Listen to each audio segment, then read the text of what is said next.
It's February 27th here in Seoul, and I'm Kim Dami. We begin with these stories making the headlines at this hour, starting with South Korea's efforts to handle U.S. President Donald Trump's tariff policy. Seoul's Trade Minister An says South Korea and the U.S. will be able to find a constructive and win-win alternative as the Trump administration is set to press ahead with reciprocal tariffs on U.S. imports. An will spend the next 3 days in Washington, D.C. for trade negotiations with the U.S. South Korea and the Trump administration have agreed to use the expression the denuclearization of North Korea instead of the denuclearization of the Korean Peninsula. And South Korea, the U.S. and Japan once again denounced North Korea and its illegal nuclear and missile ambitions. U.S. President Donald Trump has confirmed his Ukrainian counterpart Volodymyr Zelensky will come to the U.S. and sign the minerals deal this Friday, while also threatening to dump 25% tariffs on the European Union. South Korea's trade minister is in Washington, D.C. to find a breakthrough in the Trump administration's aggressive tariff policies. It's the first time a South Korean minister has traveled to the U.S. since Trump's return to the White House. Our Lee Jae-myung reports. South Korea's industry minister An expressed confidence that his upcoming talks with U.S. trade officials will be constructive, adding that the two sides will be able to find win-win alternatives amid Trump administration tariff plans. Speaking to reporters upon arriving at the Dulles International Airport on Wednesday, Minister An said that Seoul and Washington will be able to dispel various misunderstandings, as most of the trade issues have been issued through past FTA renegotiations. We are in a situation where most of the issues, including non-tariff barriers, have been addressed in past FTA renegotiations. Through specific consultations with the U.S. side, I believe that we can dispel various misunderstandings and craft a constructive alternative. The industry minister also emphasized that his visit to Washington is aimed at finding the best option to protect South Korean businesses while deepening bilateral partnership with the U.S. on strategic industrial sectors. He also said that he feels a great sense of responsibility as the matter is of great national interest. An cited the handling of the previous Biden administration's Inflation Reduction Act, saying that Seoul will be able to find a constructive win-win alternative with the current U.S. administration. The minister will hold talks with U.S. Commerce Secretary Howard Lutnick during his visit, with plans to discuss U.S. tariffs and bilateral cooperation in the shipbuilding industry, cutting-edge industries, energy, and other strategic sectors. Lee Jae-myung, Arirang News. Meanwhile, Seoul and Washington have agreed to consistently use the phrase denuclearization of North Korea and not to use the phrase denuclearization of the Korean Peninsula. Our Kim Bo-kyung tells us more. Seoul and Washington have agreed to use the term denuclearization of North Korea instead of denuclearization of the Korean Peninsula when addressing the North Korean nuclear issue. South Korean ambassador to the U.S., Cho Hyun-dong, made this announcement during a monthly meeting of South Korean correspondents in Washington, D.C. on Wednesday. As Seoul does not have nuclear weapons, the two expressions largely convey the same purpose of dismantling Pyongyang's nuclear program. However, denuclearization of the Korean Peninsula holds the broader meaning of not only ridding North Korea of its nuclear program, but also the possibility of South Korea going nuclear or hosting U.S. tactical nuclear weapons. To make the meaning clearer, second Trump administration has decided to use the expression the denuclearization of North Korea in a consistent manner. Following the agreement, Seoul's top envoy to the U.S. added that the term was used in documents issued during high-level meetings, including the U.S.-Japan summit and the trilateral foreign ministers meeting between South Korea, the U.S., and Japan. Meanwhile, South Korea, the U.S., and Japan raised voices together at a UN conference on disarmament in Geneva, condemning North Korea's military provocations and calling for its complete denuclearization. while pointing out that Pyongyang is continuing its reckless provocations in blatant violation of relevant UN Security Council resolutions. The The three countries said the international community is resolute that Pyongyang will never have the status of a nuclear weapon state. The North Korean representative dismissed the statement, calling it outdated and meaningless. Calling denuclearization an absurd fantasy, he blamed the U.S. and its allies' military actions as main cause of instability on the peninsula, and said that North Korea's status as a full-fledged nuclear state will remain an undeniable reality. Kim Bo-kyung, Arirang News. And the U.S. House of Representatives has reintroduced a bill calling for the end of the Korean War and the signing of a peace treaty. A Democratic Congressman Brett Sherman held a press conference on Wednesday where he announced that he had resubmitted the Peace on the Korean Peninsula Act. The bill calls on the U.S. Secretary of State to make diplomatic efforts with the two Koreas to achieve a peace treaty that finally brings the Korean War to an end. And it also calls for a roadmap for achieving those goals. The bill further calls for Washington and Pyongyang to negotiate the establishment of liaison offices in each other's capitals and a comprehensive review of travel bans against North Korea. A total of 33 House members co-sponsored the bill.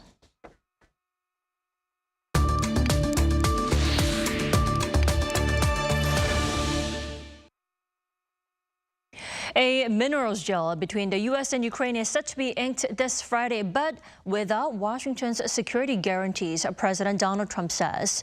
We head over to Washington, D.C., where Voice of America correspondent Chris Keskeo is standing by. Hello there, Chris. Hi, good to be with you. Thanks for joining us. So, Chris, first off, walk us through what the minerals deal will entail eventually.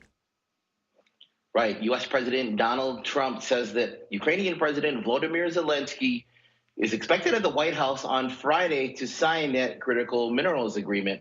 The critical minerals agreement includes a 50-50 split between Kyiv and Washington of the proceeds from Ukraine's minerals, oil, and gas. The agreement also calls for the establishment of a reconstruction investment fund that will be co-managed by the U.S. and Ukraine. The United States would commit to the development of a stable and economically prosperous Ukraine, to quote the draft agreement. Ukraine's reserves of titanium, a key component for the aerospace, medical, and automobile industries, are believed to be among Europe's largest. Ukraine also holds some of Europe's largest known reserves of lithium, which is required to produce batteries, ceramics, and glass. Well, we do know that the deal will be sealed this Friday, but what about security guarantees that Ukraine has long asked for from the U.S.? Apparently, they're not part of the deal. That's correct. Hard security guarantees are not part of this deal, but officials said negotiations are still ongoing. Trump said during Wednesday's cabinet meeting that it was up to Europe, not the U.S., to provide security guarantees. But he also said the minerals deal would help ensure Ukraine's security because U.S. workers would be in Ukraine and nobody is going to be messing around with our people when we're there, to quote. He also backed the idea of a European peacekeeping force that has been put forth by the UK and France recently. Well, then I have to ask, why is Trump rushing to seal the minerals deal with Ukraine? Are there specific reasons?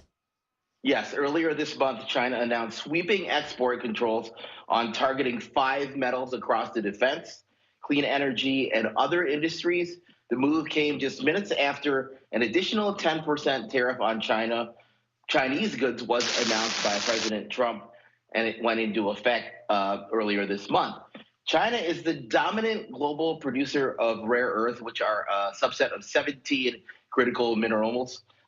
They mined 240,000 metric tons in 2023. Chinese reserves at the end of 2023 amounted to 44 million metric tons.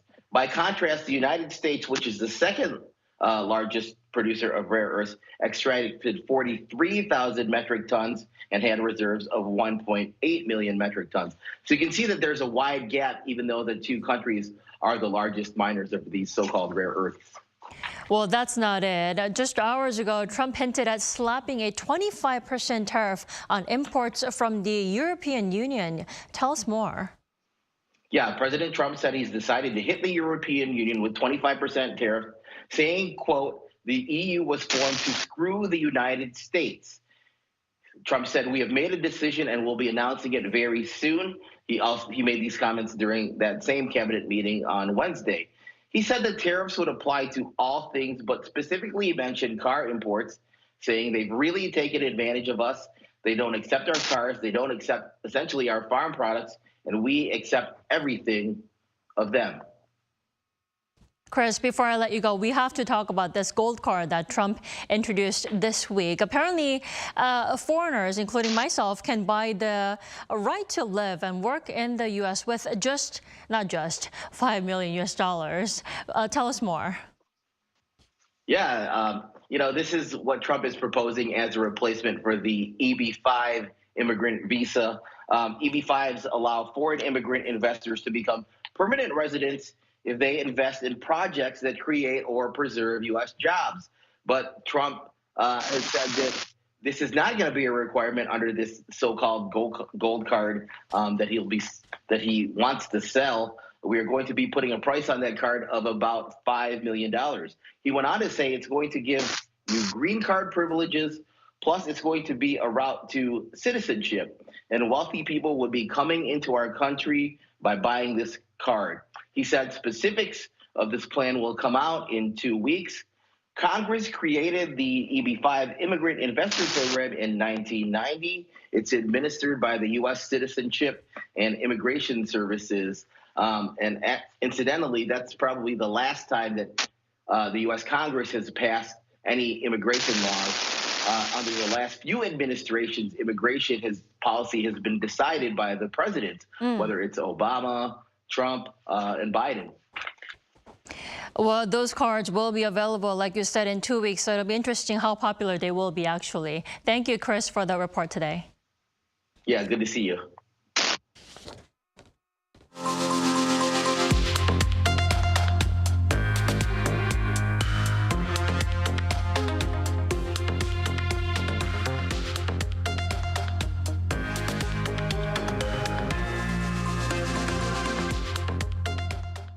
The Constitutional Court began deliberating on Thursday whether acting President Choi Sang-mok's decision not to appoint Court Justice nominee Ma Eun-hyuk was unconstitutional.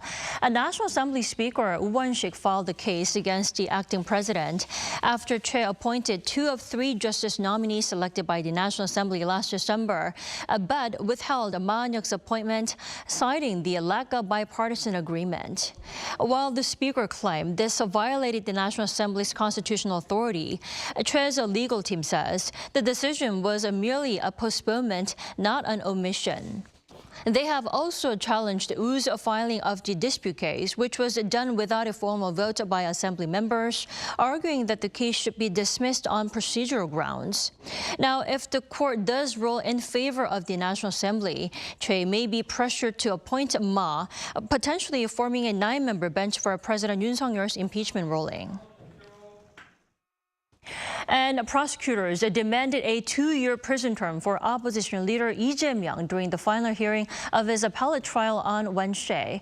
Lee was indicted on charges of making false statements in December 2021 during a media interview where he denied knowing a man involved in a land development scandal in Seongnam.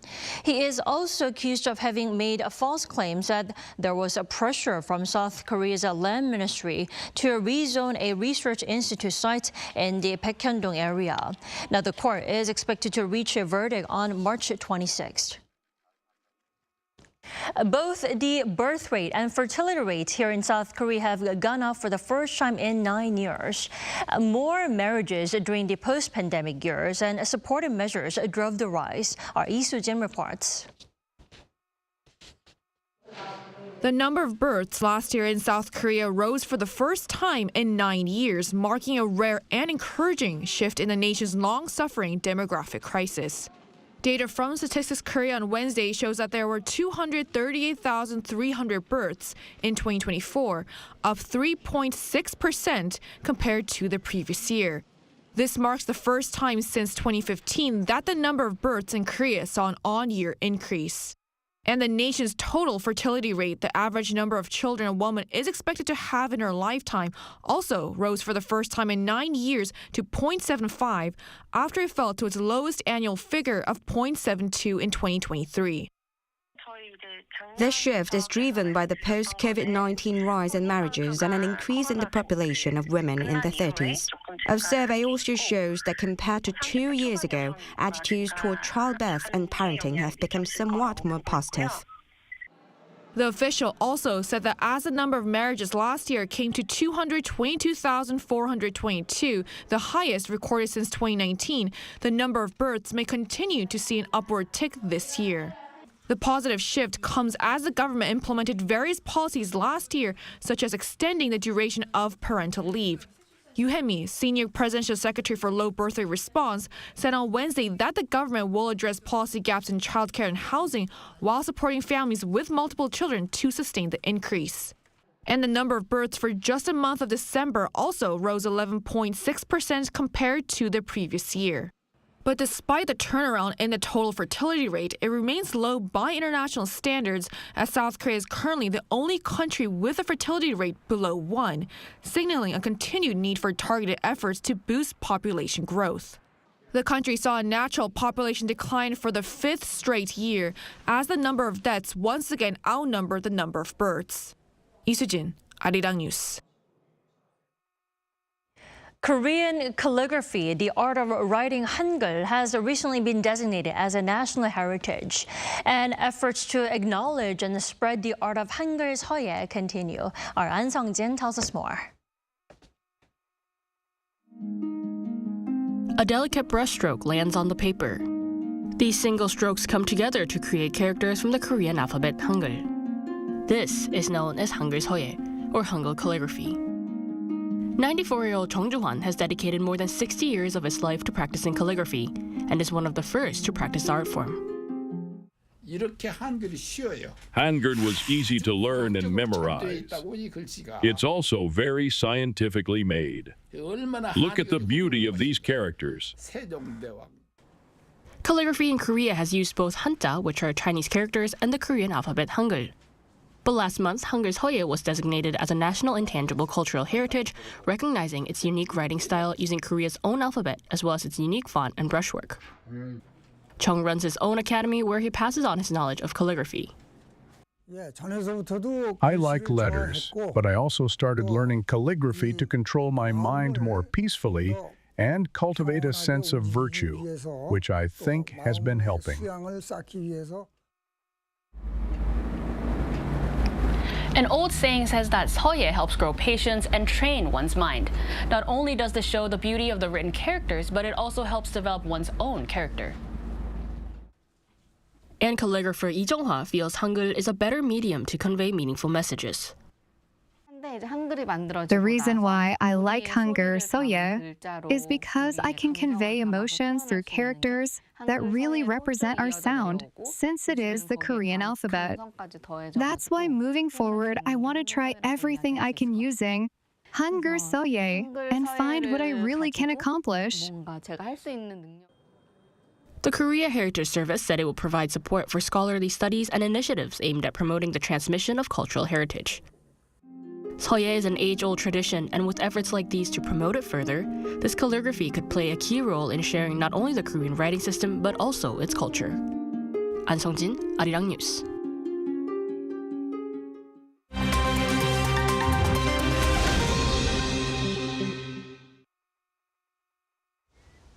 Good morning, I'm Yoon Se-young, and this is The World Now.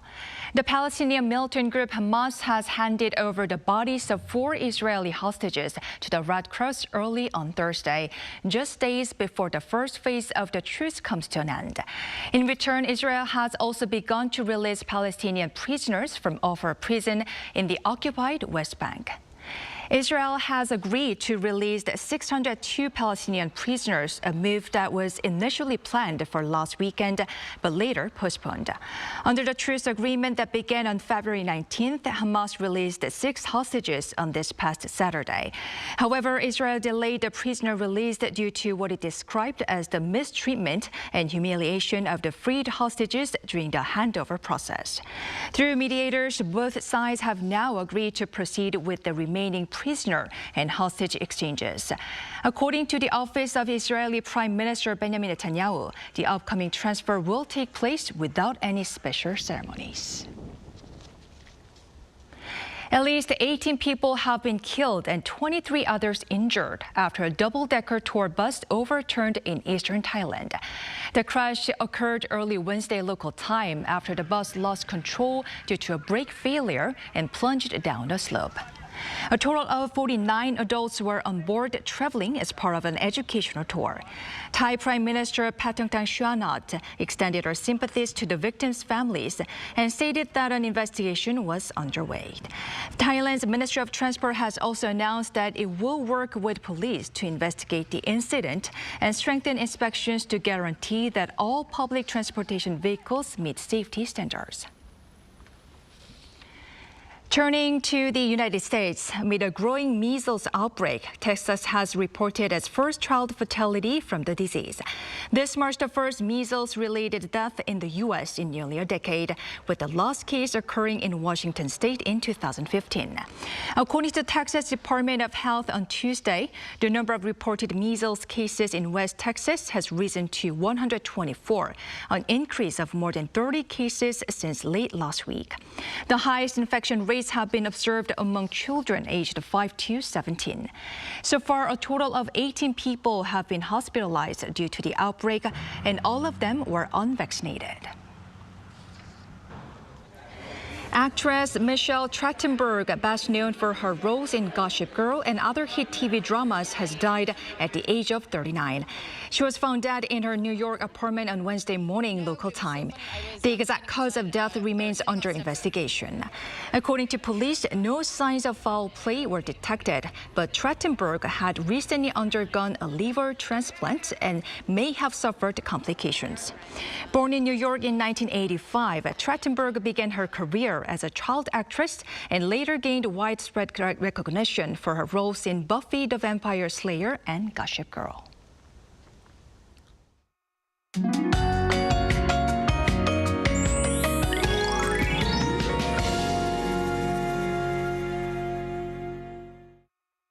After a chilly start, we'll see a significant warming trend across the country. Most parts will see highs in the low teens, leading to big gaps in temperatures. And in terms of air quality, it should not be as bad as we might think, except for Jeju. However, dust levels will rise in central parts of the country this afternoon. Another key issue today is the dryness in the air. Humidity levels dropped to below 15% in some parts of the capital region yesterday, which may have caused discomfort such as itchy eyes or sore throat. If you're feeling these effects, be sure to drink plenty of water and keep yourself hydrated. It looks like being as dry as yesterday. Afternoon highs will be 1 to 7 degrees higher this afternoon, feeling more like the end of March. Seoul gets up to 13 degrees, Daejeon at 15 degrees. Dry air relief is on the way with nationwide rain in the forecast for the upcoming long weekend. Then cold air moves into the country again next week.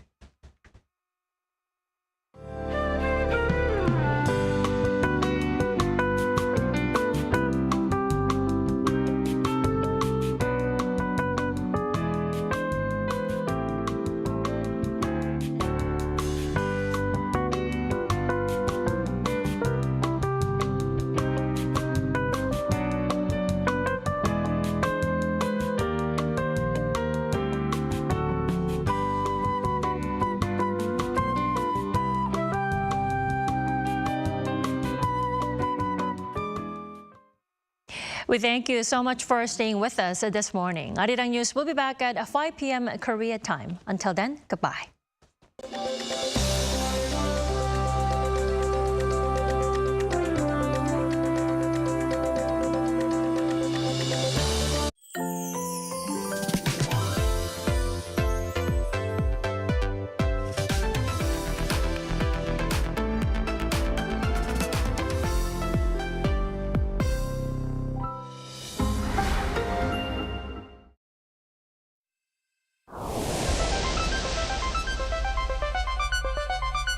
저희가 매일매일 자동차를 타고 일상생활에서도 쉽게 사용을 하는데 그런 자동차에서 타이어는 계속해서 버려지고 있거든요. 전 세계적으로 10억 개 이상 버려지고 있는데 특히 소각 처리될 경우에는 대기오염 물질들이 여러 가지가 나오게 되고 매립됐을 때는 지하수나 토양오염 물질들이 많이 방출되게 됩니다. 저희는 그런 타이어들을 어떻게 잘 처리할지 좀 고민을 했었습니다. 타이어가 가지고 있는 접지력이나 내마모성이 좀 우수하다고 생각을 했고요.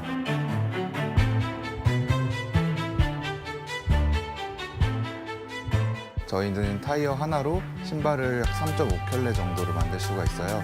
그렇게 됐을 때 저희의 신발 한 켤레는 타이어에서 발생되는 탄소를 8.9kg 정도 저감할 수 있는 그런 효과가 있습니다. 이 일을 시작하기 전에는 타이어가 그렇게 많이 버려지는지도 몰랐고 그리고 버려진 타이어들이 환경 파괴적으로 처분되는 것도 사실은 잘은 몰랐어요. 점점 더 적체가 되고 있거든요, 타이어들이. 시간이 지나면 지날수록 더 큰 문제가 될 것 같다는 생각에 지금 일을 하고 있습니다. 타이어마다 모양이나 패턴이 굉장히 많이 다양한데 내가 가지고 있는 신발이 다른 신발들과 모양이 다를 수 있다는 점, 그런 점도 그 재미 요소로 좀 다가가고 있습니다.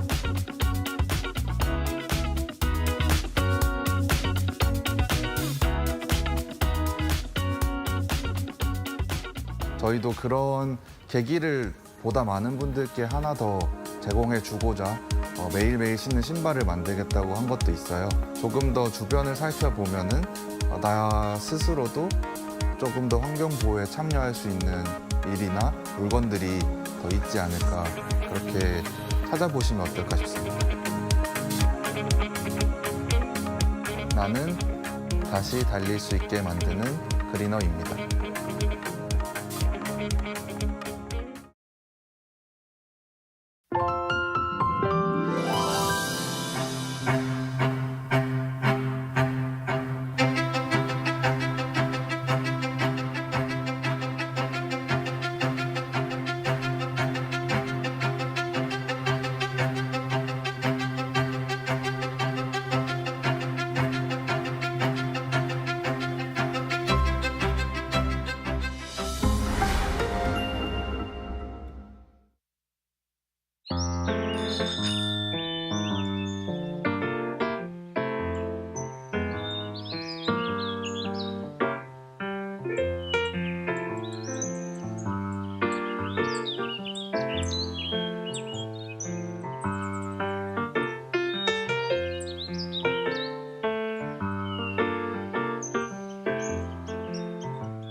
We're here to bring a new type of news show.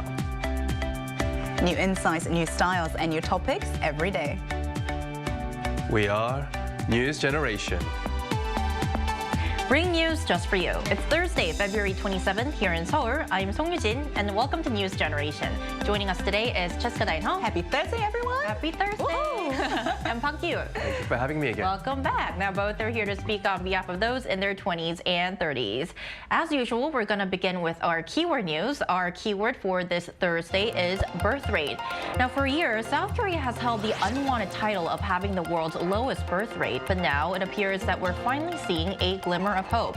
The latest data from Statistics Korea show that 238,000 babies were born last year. And this is a 3.6% increase from the year before, marking the first rebound in 9 years. Meanwhile, the total fertility rate, which is the average number of babies a woman is expected to have in her lifetime, inched up to 0.75, a slight rise from 0.72 in 2023. So what do you think? What's behind the uptick in these numbers? Right, so this uptick is largely contributed to the surge in marriages, which went up 14.9%. Wow. As many couples proceeded with marriages after holding it back during the COVID-19 pandemic.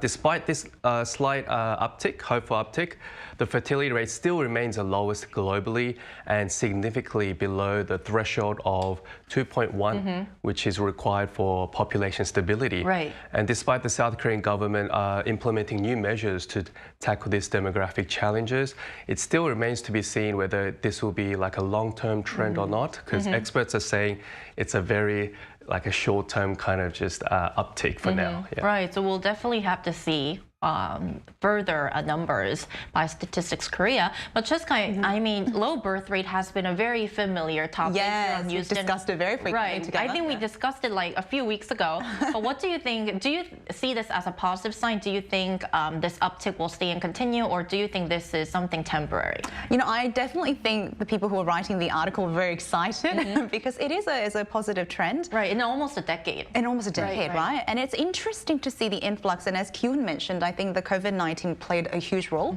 because even among my friend group, 2 of my friends are actually getting married in a couple of months back to back. So there are a lot of marriages that are happening. Congratulations.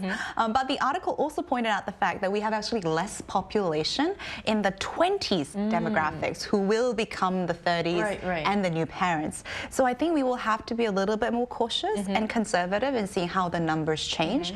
But I think this is something that we just have to watch out for a long time. Yeah. Right, and although there's still a long way to reach that magic number 2.0 that Kyun mentioned, I think that this might be a start of a positive sign. It could be. It could be. Yeah. Fingers crossed. Fingers crossed. And that was our keyword news for this Thursday. So we're now going to move on to our main discussion of the day. Thursday is when we explore the Korean wave and the global appeal of Korean culture. Take a look at the screen to find out more. If there's one thing many of us can't go a day without, it's coffee. It fuels office workers, students, and just about anyone who needs a boost. But in Korea, coffee is more than just caffeine. With an expanding selection of specialty brews and unique flavors, coffee culture here has evolved into something truly special. Coffee is indeed the fuel that keeps us going all day long. So today we're going to talk about the latest on Korea's coffee culture. So starting off, I want to ask our panelists a very fun and interesting question. Yes. What is your go-to coffee order? Oh my God, I mean, I can talk about this for all day, but my main is espresso. I even have a machine at home, and it's one of my greatest joy in the morning to scoop up a fresh ground coffee. Really? In the morning? Wow. In the morning, yeah. I even have a grinder. I'm very analog, so I like to grind my own beans, kind of smell it, and then press it in, stamp it, and then put it in the machine, and like just see it drip. And it's one of the greatest joy, is just getting your hands on in the morning, smelling the aroma of everything. But I worked at cafes before too, so the entire process just makes me so happy. And I'm someone who always wants to have a little bit of sweet on the side, so I would pair it with like dark chocolate, like croissants, scones, I mean, you name it. Like the dessert has to always be there. You are indeed a coffee person. Totally a coffee addict, committed coffee addict. Not just a coffee person, but a coffee addict. What about you, Kyun? Cheska has that barista image. Right. Thank you. What can I get for you today? I'm actually an 얼주가. Oh, what does that mean? 얼주가 meaning that you would have an iced Americano even on a very cold day. Even if you have a cold like me, I would actually, if I had the choice to have a drink right now, I'll probably have an iced Americano over a hot one. Even now when you're even if I were to die tomorrow, or even now, I'll probably have an iced Americano. I usually have 2 cups of coffee every day with an extra shot. So I can get the extra like aroma, scent, smelling, and also the deepness of high quality beans. When I do have time, I would drop by a local coffee shop that actually roasts their own coffee beans. And the moment you actually walk into these shops, the smell of coffee beans, it's very soothing. It's almost therapeutic, and it becomes a whole new experience. And if you're interested in coffee beans, you talk to the owners, and they'll just give you like a whole lecture because they're so passionate about coffee. It's very different to like franchises where you just pop in, get your coffee and get out, or just study there. But when I do have time, I like to drop by these kind of like specialty coffee roasters and enjoy my coffee. You seem like a coffee enthusiast yourself. Kind of, but not as much as Cheska. Okay.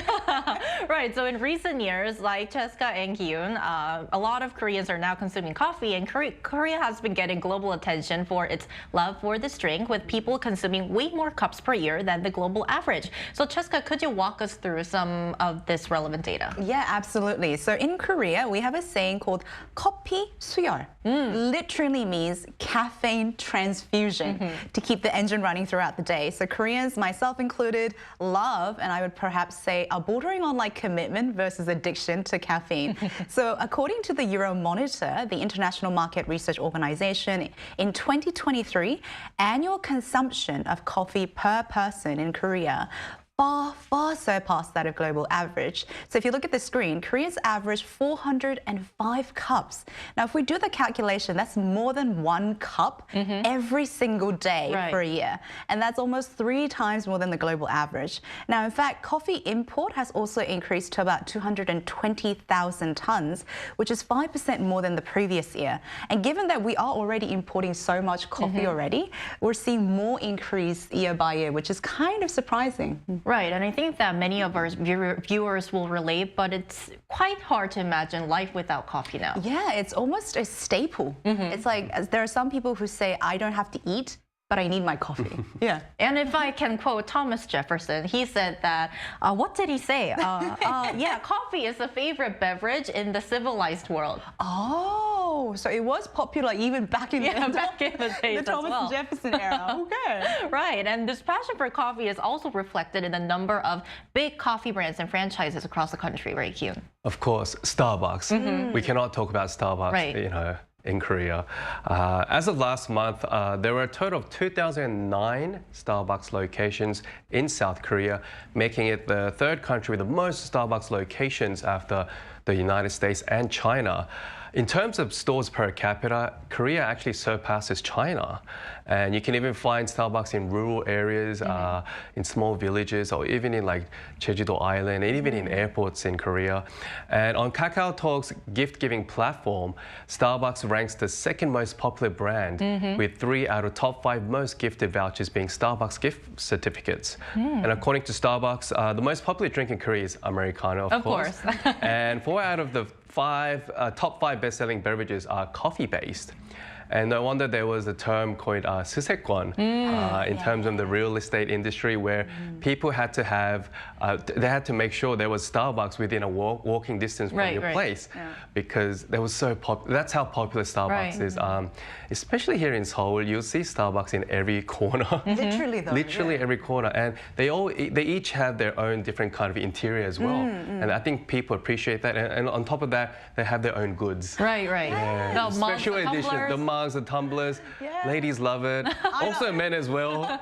Not me, but I think the way they market is just unbelievable, and especially with the KakaoTalk gift vouchers, it's like one of the most easiest gifts to give on someone's birthday. This is all proof that Korea is in a huge love affair with coffee. Now we want to tweeze out the differences here because for older generations in Korea, coffee culture revolved around the so-called mixed coffee. I think we talked about this on Newsroom before, which is the convenient instant coffee sticks that blend coffee, cream, and sugar. If you haven't tried it, please try it out because it's super sweet and super good. And then came the iced Americano revolution, which our panelists talked about, earning the nickname Orjuga, which once again means I'll drink iced Americanos even if I freeze to death. So we're now going to look at some of the latest coffee trends. So Cheska, any standout cafes or drinks that you'd like to introduce? Yes, so I love how you say we had a coffee revolution and we're now going through this different... It's like a coffee saga, right? Yeah, it's like saga of like how coffee is evolving here in South Korea. But I can definitely speak for this trend that we're about to talk about because I have long been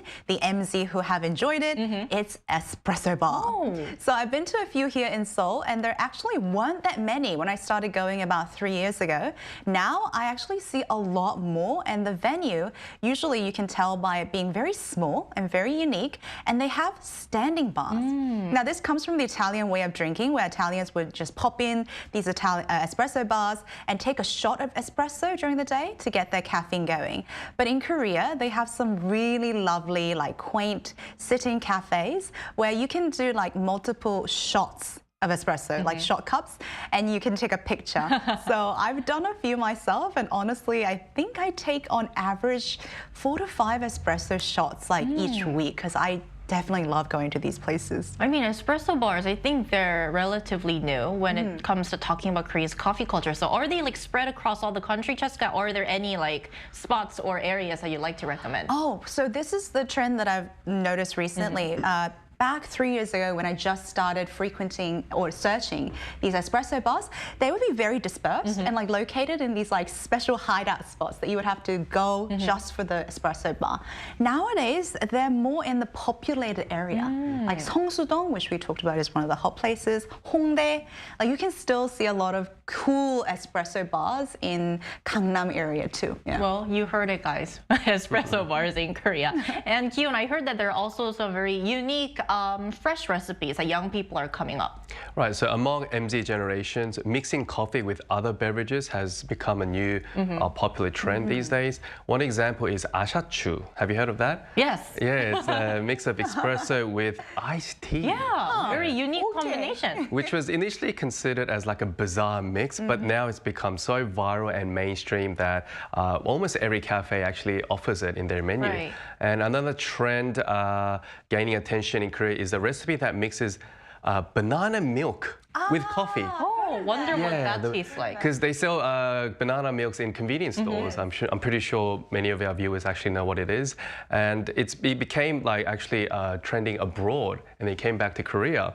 So this launch of this banana shot Americano or even a banana shot latte is in most menus in most franchise Very cafes, fascinating. yeah. A lot to try out. I think that one I can give it a shot. But ashachu, I'm still on the edge. I don't think I'm very hip and trendy enough. Well, the older generation used to just put syrup in. Yeah. And now our generation, we like to put a new twist. Yeah. So like adding banana milk or like iced tea.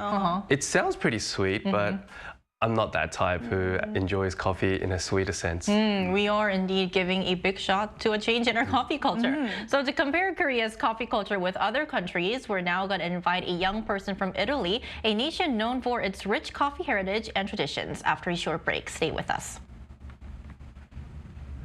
Oh, and before we go on to our interview, I'm sorry, we also asked our viewers first to share their favorite coffee recipes. So we're first going to check out what 3 of our viewers recommended, and then we're going to connect with a young person from Italy. Our first comment for this Thursday is by Roddy Russell Jr. 93. My favorite coffee is Cafe Mocha. It's a mix of hot chocolate and espresso, and I like hot chocolate. Rex Alex Maston says, I find the creamy, smooth, balanced, and rich flavor of cappuccino a great start with my morning breakfast. Affogato is a great way to combine my need for coffee and dessert after a delicious lunch or dinner.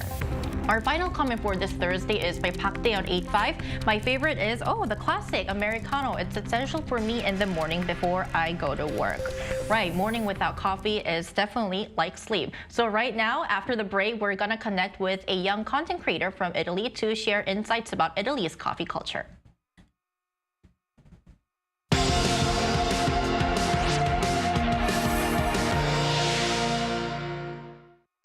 NewsGen wants to hear from you. Go to YouTube and search our channel Arirang News. Click Community and leave a comment down below. Make a new type of news with us. Welcome back. Joining us this Thursday morning is Hanteri, an Italian millennial content creator. Welcome to the show. Hi, nice to meet you. Nice to meet you. Thank you so much for joining us. So, Hanteri, we first want to ask you, as we mentioned a bit earlier, Italy is, of course, world famous for its deep-rooted coffee culture. So, could you tell us some of Italy's standout features when it comes to coffee?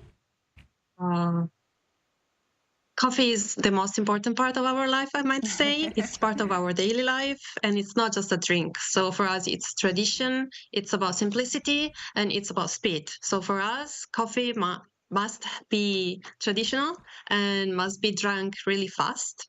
And it's also really simple. So as you said, espresso is the basis for us.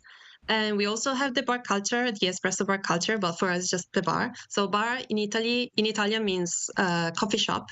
So if you go to Italy, you will see this bar everywhere around every city, and they open really early in the morning, so around like 5 or 6 a.m. And you will see a lot of Italian people being there, socialize, have their coffee really fast, and then go to work or go to do their own daily life things.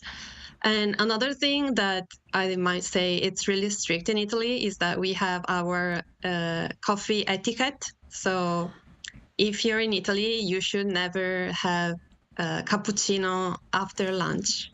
So cappuccino is okay just in the morning. It's not okay in the afternoon. So we have these strange rules. And another thing, I might say, it's really cheap. It's affordable. So for us, coffee, it's something we need every day. So one cup of coffee usually is around €1.50. So it's really affordable compared, especially to Korea. I love how Italy has a philosophy and this very serious etiquette when it comes to coffee, because it shows how committed you are in the coffee culture. But what's the most popular type of coffee in Italy, would you say? I think that's an easy one. Espresso? When we say coffee in Italy, we say one coffee, please. We mean just espresso. So if you go to a coffee shop and say one coffee, then you're going to get an espresso. For us, espresso is the basis for everything. Everyone in every family, they own a mocha machine. So we make our own coffee at home, or we just go to a bar and we have espresso usually in the morning, also after meals and during breaks. So yeah, espresso is the most drank one. And if you like it to be a little bit lighter, then we also have espresso macchiato. So we put a little bit of milk foam on it and we make it less strong.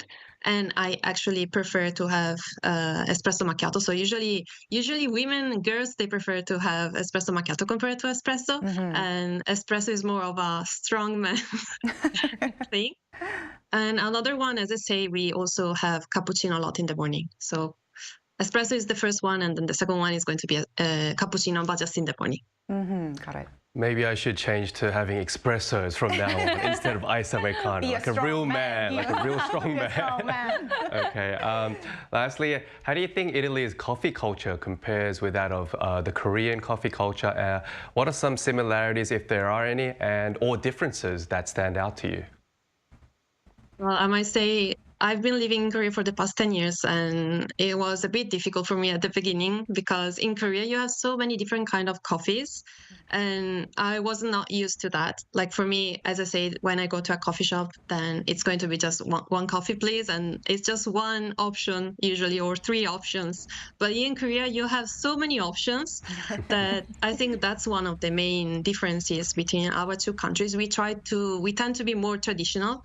And even though we have some regional differences, we still have just, like, our menu is really, really small. But in Korea, you have so much. Like, I think that for us, bar is just a place where we spend a couple of minutes, like 10 minutes, 15 minutes. We talk a little bit and then we just go. But in Korea, it's just an experience. So they put so much effort into the design and and all the different kind of coffee styles they have. So every single coffee shop is a bit different.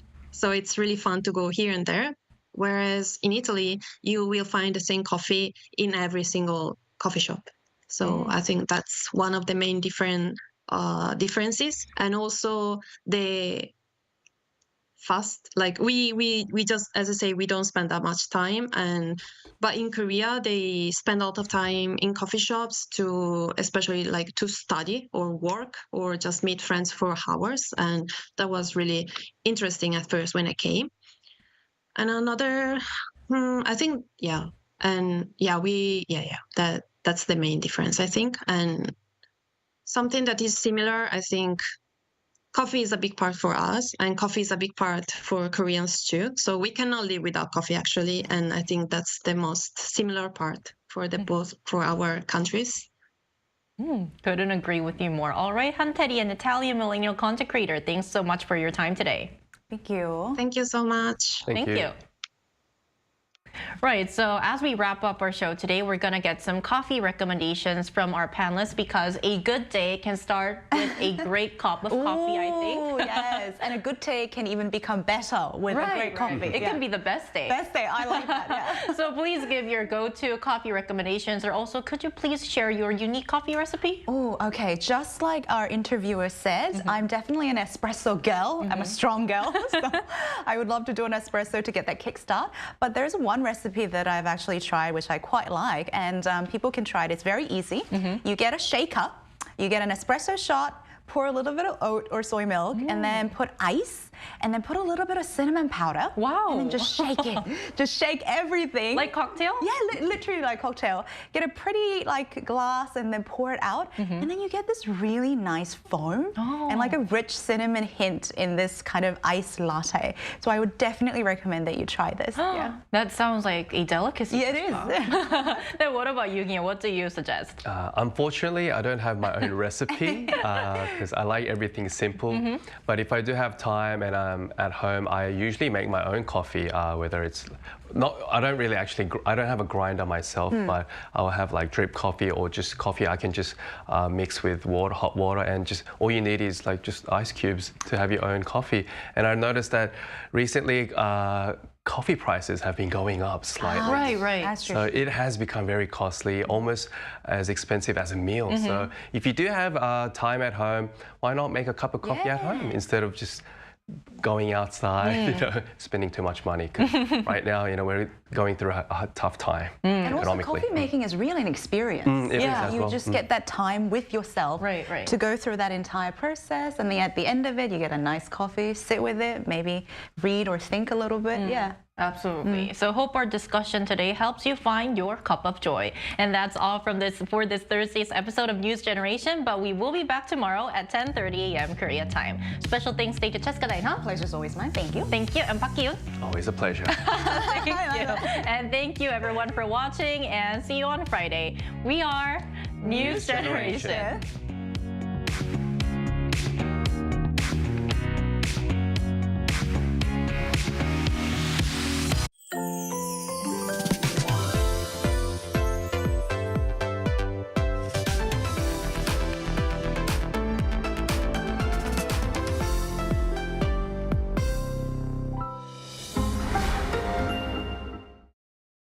How to survive in Korea. Weddings. Step 0. Attire. As a guest, dress formal to business casual. Avoid wearing all white, shorts or going top.